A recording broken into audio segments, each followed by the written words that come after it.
Hello, welcome to another Black History Moment, reading from Black Saga. 1715, Population and Economic Conditions Overview. Blacks in North American British colonies. The census of the colonial population revealed that Virginia had the largest slave population, followed by South Carolina. South Carolina, however, had the largest proportion of blacks in the population, slightly more than 60%. Slavery was adapted to meet the labor requirements of the plantation agricultural system. In the areas of present-day New Hampshire, Massachusetts, Rhode Island, Connecticut, Pennsylvania, and Delaware, where small-scale agricultural systems predominated, less than 6% of the population was black. Most of the slaves here worked in the towns in domestic and other service occupations. In the area of New York and New Jersey, the proportion of blacks in the population was slightly higher, 13% and 7%, respectively. Although the Dutch government and Dutch East India Company, a major slave trader, had founded the New Netherland colony with the hope of developing large-scale plantations based on slave labor. The system had failed. Blacks here took on a variety of occupations: domestic service, mining, cooperage, carpentry, training, and shoemaking. Maryland and Virginia had much larger proportions of black residents, 19% and 24% respectively. The number of blacks in these two colonies was directly related to tobacco growing. At least 39 separate days of labor were required to produce 1,000 pounds of the crop. Labor was needed for tending the seed beds, plowing, harrowing and hilling, cultivating, hoeing, topping, warming, and harvesting, curing, sorting, and stripping. No other staple crop in this region was so labor intensive. A planter would have to pay almost £6 to hire a paid worker for these tasks. In contrast, a slave cost about £3 per year to maintain after the initial purchase. Blacks made up 1/3 of North Carolina's population at this time. The colony's agriculture was more diversified than that of Maryland and Virginia, and included cultivation of rice, tobacco, and indigo. Labor-intensive crops that used large numbers of slaves. Black slaves worked in both small-scale and plantation agricultural systems.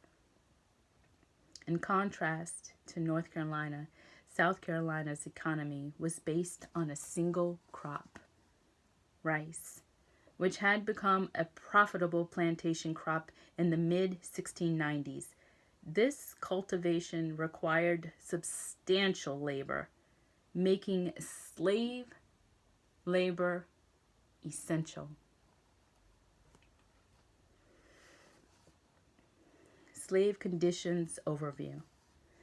Slave rights in New England. New Hampshire had only 150 slaves and 9,500 whites. Respective figures for Massachusetts were 2,000 and 94,000. For Rhode Island, 500 and 8,500. And for Connecticut, 1,547 6,000. Because slaves were so few in number and constituted such a small proportion of the total population, slave codes in New England were less harsh than those in the South, but nevertheless had many similar provisions. In the New England colonies, slaves needed written permission to be away from their owner's property. Laws imposed penalties for harboring runaway slaves, trading with slaves, and selling alcoholic beverages to them. Slaves in general could get little justice in the courts, although the situation varied among the colonies. Court procedures were similar for slaves and whites in the region except in Rhode Island. In Massachusetts and Connecticut, whippings were imposed for theft, striking a white person, profanity, and stealing. But in Rhode Island, theft brought a whipping and or banishment. In New Hampshire,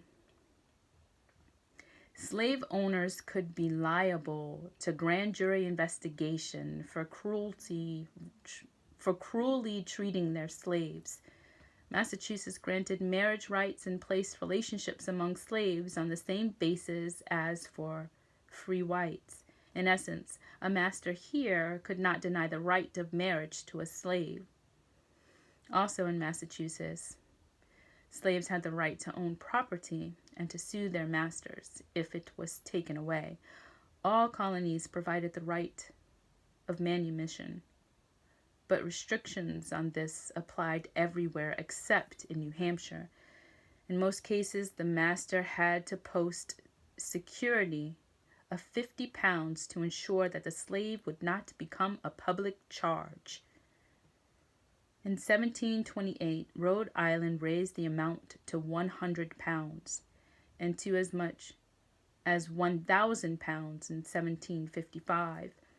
In New York, in 1712, the owner was required to pay £20 annually to a manumitted slave.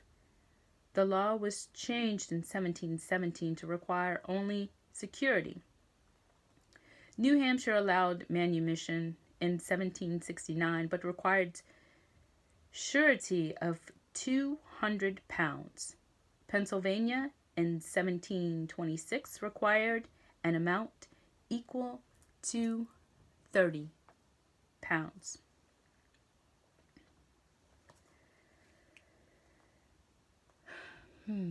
Maryland sheriffs encouraged to arrest runaways.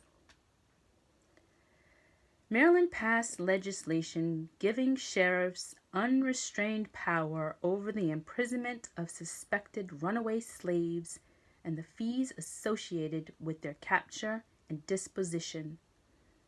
In the act passed during the May session of this year, it was declared that every sheriff that now hath or hereafter shall have committed into his custody any runaway servants or slaves after 1 month's notice given to the master or owner thereof of their being in his custody, if living in his province, or 2 months' notice if living in any of the neighboring provinces. If such master or owner of such servants or slaves do not appear within the time limit as aforesaid, and pay or secure to be paid all such imprisonment fees due to each sheriff from the time of the commitment of such servant or slaves, and also such other charges as have accrued or become due to any person for taking up such runaway servants or slaves, such sheriff is hereby authorized and required such time limited as aforesaid being expired, immediately to give public notice to all persons by setting up notes at the church and courthouse doors of the county where such servant or slave is in custody, of the time and place for sale of such servants or slaves by him to be appointed, not less than 10 days after such time limited as aforesaid being expired, and at such time and place by him appointed as aforesaid to proceed to sell and dispose of such servant or slave to the highest bidder, and out of the money of or tobacco which such servant or slave is sold for, to pay himself all such imprisonment fees as are his just due for the time he has kept such servant or slave in his custody, and also to pay such other charges, fees, or reward as has become due to any person for taking up such runaway servant or slave. And after such payment made, if any residue shall remain of the money or tobacco such servant or slave was sold for, such sheriff shall only be accountable to the master or owner of such servant or slave for such residue or remainder as aforesaid, and not otherwise. A lien on the body of the prisoner guaranteed the reward to the capturer and imprisonment fees to the sheriff. A large number of sheriffs saw that it was in their best interests to apprehend and imprison many colored persons who might be detained for a longer period than 6 months, whether the person is free or slave.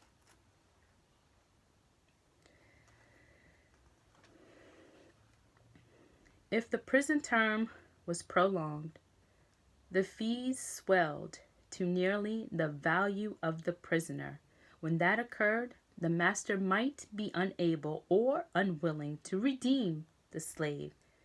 In this instance, the authorized sheriff's cell could easily work to the advantage of an associate working in collusion with the sheriff. 75 years later, on December 22nd, 1792, the Maryland General Assembly passed an act to restrain the ill practices of sheriffs and to direct their conduct respecting runaways.